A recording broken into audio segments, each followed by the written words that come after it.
The colour concept is a great tool which allows you to pick and select colours that coordinate and work well together, and even create a complete mood board that you can share with your client via email or for your own personal use. There's three ways to begin working with the colour concept. You start with an image. So it could be a photograph you've taken of something that is just the perfect shade for your living room. It could be an image that you've seen on a website, the wallpaper you want to use, the sofa you're going to buy. Or alternatively, if you know the sort of colour you want and you just want to search for something that coordinates with that colour, you can build that on the colour concept project. So begin with a brand new project screen. If you're working purely from colour, you go to the little fan deck of colours in the corner, and that allows you to choose from the Dulux colour range. In the trade version, there is a professional colour guide and heritage colours separated out for you, but in both it has the fan deck range. So you can slide along the barrier, pick yellows or purples from whichever you want, and you find the colour shade that you want to begin with, the key colour for your project. When you've got that up on screen, you press on the colour and choose Coordinate. This then brings up a selection of colours, which from toning to harmonising or even contrasting if you're going for a bolder scheme, which you can select to start building the scheme for your room or project.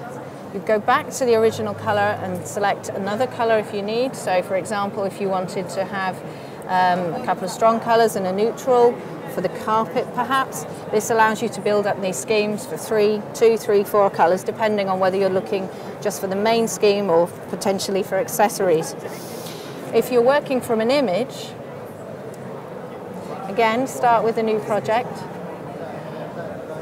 Save the image from the website onto your iPad, then go to the little picture symbol in the corner of the new project screen and select, for example, the wallpaper that you want to work with.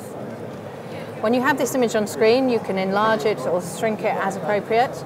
You click on the image, press on the image, and it has a pick colour option come up.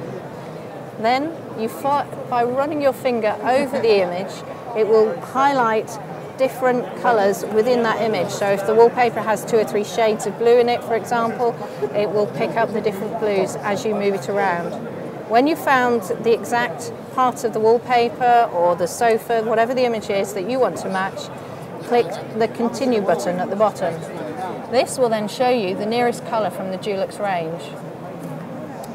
And from here, you can then begin to build a scheme that goes with it. So you've got your start colour from your wallpaper, for example.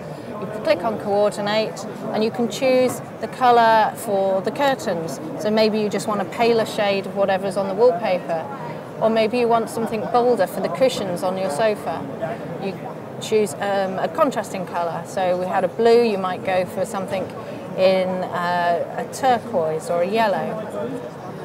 It's a good idea when you're creating a mood board with it to size the different colour chips depending on how much space they are going to take up in your room. So if it's just a bold colour for an accessory, that's only a small part of your scheme. If it's the main wall or the carpet, it's quite a significant part of your scheme. So build up the relative sizes of the colours, and then if you want to go further, so you're creating an entire room for yourself or for your client, you can then pull in other images. So if you save images of lampshades or sofas or dining tables that you may have seen or taken pictures of yourself, you can take these images and build them onto the mood board. And when you have put together the things that you need, you can then add little labels so that the client knows exactly what it is.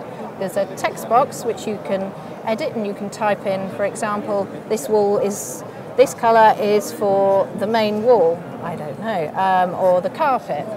And then you can attach that little label to the colour as appropriate. Or you can put instructions or suggestions for different options that you want.